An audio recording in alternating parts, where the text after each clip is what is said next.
ರಿಥಮ್ ಕನ್ನಡಕ್ಕೆ ಸ್ವಾಗತ. ದಿನದ ಪ್ರಮುಖ ಸುದ್ದಿಗಳು. ಇಸ್ರೋದ ನೂತನ ಅಧ್ಯಕ್ಷರಾಗಿ ಡಾಕ್ಟರ್ ವಿ ನಾರಾಯಣನ್ ಅವರನ್ನ ನೇಮಕ ಮಾಡಲಾಗಿದೆ. ಅವರು ನೂತನ ಬಾಹ್ಯಾಕಾಶ ಕಾರ್ಯದರ್ಶಿಯೂ ಆಗಿ ಕಾರ್ಯನಿರ್ವಹಿಸಲಿದ್ದಾರೆ.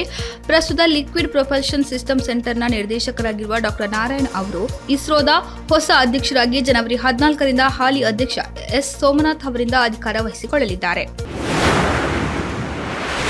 ಮಂಗಳೂರು ಲಿಟ್ ಫೆಸ್ಟ್ ಇದೇ 11 ಮತ್ತು 12ರಂದು ನಗರದ TMA ಪೈ ಇಂಟರ್ನ್ಯಾಷನಲ್ ಕನ್ವೆನ್ಷನ್ನಲ್ಲಿ ನಡೆಯಲಿದೆ. ಖ್ಯಾತ ಸಾಹಿತಿ SL ಭೈರಪ್ಪನವರಿಂದ ಇದು ಉದ್ಘಾಟನೆಗೊಳ್ಳಲಿದೆ. ಕೇಂದ್ರ ಸರ್ಕಾರದ ಮಾನವ ಸಂಪನ್ಮೂಲ ಸಾಮರ್ಥ್ಯ ಅಭಿವೃದ್ಧಿ ಆಯೋಗದ ಸದಸ್ಯ ಮತ್ತು ಸ್ವಾಮಿ ವಿವೇಕಾನಂದ ಯೂತ್ ಮೂವ್ಮೆಂಟ್ ಸಂಸ್ಥಾಪಕ ಅಧ್ಯಕ್ಷ ಡಾಕ್ಟರ್ R ಬಾಲಸುಬ್ರಹ್ಮಣ್ಯಂ ಅವರನ್ನು ಲಿಟ್ ಫೆಸ್ಟ್ ಪ್ರಶಸ್ತಿಗೆ ಆಯ್ಕೆ ಮಾಡಲಾಗಿದೆ.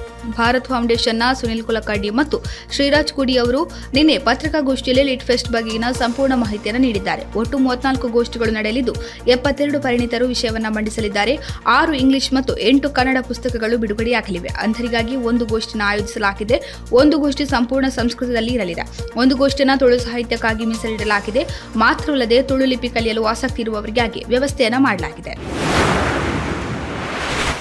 ಕೇಂದ್ರ ಮಾಹಿತಿ ಮತ್ತು ಪ್ರಸಾರ ಸಚಿವ ಅಶ್ವಿನಿ ವೈಷ್ಣವ್ ಅವರು ಬುಧವಾರ ದೆಹಲಿಯಲ್ಲಿ ಉತ್ತರ ಪ್ರದೇಶದ ಪ್ರಯಾಗ್ರಾಜ್ನಲ್ಲಿ ನಡೆಯಲಿರುವ ಮಹಾಕುಂಭಕ್ಕೆ ಮೀಸಲಾಗಿರುವ ವಿಶೇಷ ಗೀತೆಗಳನ್ನು ಬಿಡುಗಡೆ ಮಾಡಿದ್ದಾರೆ. ಆಕಾಶವಾಣಿ ಮತ್ತು ದೂರದರ್ಶನಕ್ಕಾಗಿ ಈ ವಿಶೇಷ ಗೀತೆಗಳನ್ನು ರಚನೆ ಮಾಡಲಾಗಿದೆ.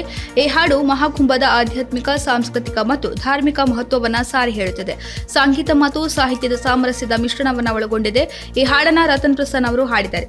ಸಂತೋಷ್ ನಾಹರ್ ಮತ್ತು ರತನ್ ಪ್ರಸನ್ನ ಅವರ ಸಂಗೀತ ನೀಡಿದ್ದಾರೆ. ಆಕಾಶವಾಣಿಯ ಈ ಸುಮಧುರ ಹಾಡು ಮಹಾಕುಂಭದ ಕಾಲಾತೀತ ಸಂಪ್ರದಾಯಗಳು ಮತ್ತು ಪಾವಿತ್ರ್ಯವನ್ನ ಗೌರವಿಸುತ್ತದೆ. ಕೇಳುಗರಲ್ಲಿ ಭಕ್ತಿ ಮತ್ತು ಹೆಮ್ಮೆಯ ಭಾವನೆಯನ್ನ ಬೆಳೆಸುತ್ತದೆ. ದೂರದರ್ಶನ ರಚಿಸಿದ ಮಹಾಕುಂಭ ಎಂಬ ಥೀಮ್ ಹಾಡನ್ನ ಪದ್ಮಶ್ರೀ ಕೈಲಾಶ್ ಖೇರ್ ಹಾಡಿದ್ದಾರೆ. ಈ ಹಾಡು ಭಕ್ತಿಯ ಚೈತನ್ಯ, ಆಚರಣೆ ಮತ್ತು ಮಹಾಕುಂಭದ ರೋಮಾಂಚಕ ಸಾಂಸ್ಕೃತಿಕ ಸಾರವನ್ನು ಒಳಗೊಂಡಿದೆ. ಜನವರಿ 13ರಿಂದ ದೆಹಲಿಯ ಇಂದಿರಾ ಗಾಂಧಿ ಕ್ರೀಡಾಂಗಣದಲ್ಲಿ ಖೋ-ಖೋ ವಿಶ್ವಕಪ್ ಪ್ರಾರಂಭವಾಗಲಿದೆ. ಈ ಟೂರ್ನಿಯಲ್ಲಿ ಪುರುಷ ಹಾಗೂ ಮಹಿಳಾ ತಂಡಗಳು ಸೇರಿದಂತೆ ಒಟ್ಟು 39 ತಂಡಗಳು ಭಾಗವಹಿಸಲಿವೆ. ವಾಸ್ತವವಾಗಿ ಈ ಮೊದಲು ಈ ಪಂದ್ಯಾವಳಿಯಲ್ಲಿ 40 ತಂಡಗಳು ಭಾಗವಹಿಸಬೇಕಿತ್ತು. ಆದರೆ ನೆರೆಯ ರಾಷ್ಟ್ರ ಪಾಕಿಸ್ತಾನ ತಂಡ ವೀಸಾ ಸಮಸ್ಯೆಯಿಂದಾಗಿ ಈ ಪಂದ್ಯಾವಳಿಯಲ್ಲಿ ಭಾಗವಹಿಸಲು ಸಾಧ್ಯವಾಗುತ್ತಿಲ್ಲ. ಈ ಟೂರ್ನಿಯ ಮೊದಲ ಪಂದ್ಯ ಭಾರತ ಮತ್ತು ಪಾಕಿಸ್ತಾನ ತಂಡಗಳ ನಡುವೆ ನಡೆಯಬೇಕಿತ್ತು. ಆದರೆ ಪಾಕ್ ತಂಡ ಭಾರತಕ್ಕೆ ಬರಲು ಸಾಧ್ಯವಾಗದ ಕಾರಣ ಬೇರೊಂದು ತಂಡದ ವಿರುದ್ಧ ಭಾರತ ತನ್ನ ಮೊದಲ ಪಂದ್ಯವನ್ನು ಆಡಲಿದೆ. ಮಾಧ್ಯಮ ವರದಿಗಳ ಪ್ರಕಾರ ವೀಸಾ ಪಡೆಯಲು ವಿಳಂಬವಾದ ಕಾರಣ ಪಾಕಿಸ್ತಾನ ತಂಡವು ದೆಹಲಿಯಲ್ಲಿ ನಡೆಯಲಿರುವ ಮೊದಲ ಖೋ-ಖೋ ವಿಶ್ವಕಪ್ನಲ್ಲಿ ಭಾಗವಹಿಸಲು ಸಾಧ್ಯವಾಗುವುದಿಲ್ಲ. ಪಾಕಿಸ್ತಾನ ತಂಡಕ್ಕೆ ಇನ್ನೂ ವೀಸಾ ಸಿಕ್ಕಿಲ್ಲ. ಹೀಗಾಗಿ ಭಾರತ ಪುರುಷರ ತಂಡ ತನ್ನ ಮೊದಲ ಪಂದ್ಯವನ್ನು ನೇಪಾಳ ವಿರುದ್ಧ ಜನವರಿ 13ರಂದು ಆಡಲಿದೆ. ಕಳೆದ ವರ್ಷ ಬಿಡುಗಡೆಯಾಗಿದ್ದ ನಟಿ ಪ್ರೇಮಾ ನಟನೆಯ ಐತಿಹಾಸಿಕ ಕಥಾಹಂದರದ ಸಿನಿಮಾ ರಜಾಕರ್ ಪ್ಯಾನ್ ಇಂಡಿಯಾ ಮಟ್ಟದಲ್ಲಿ ಬಿಡುಗಡೆಯಾದರೂ ಒಂದಷ್ಟು ವಿರೋಧವನ್ನ ಕಟ್ಟಿಕೊಂಡೇ ಈ ಸಿನಿಮಾ ಚಿತ್ರಮಂದಿರಕ್ಕೆ ಬಂದಿತ್ತು.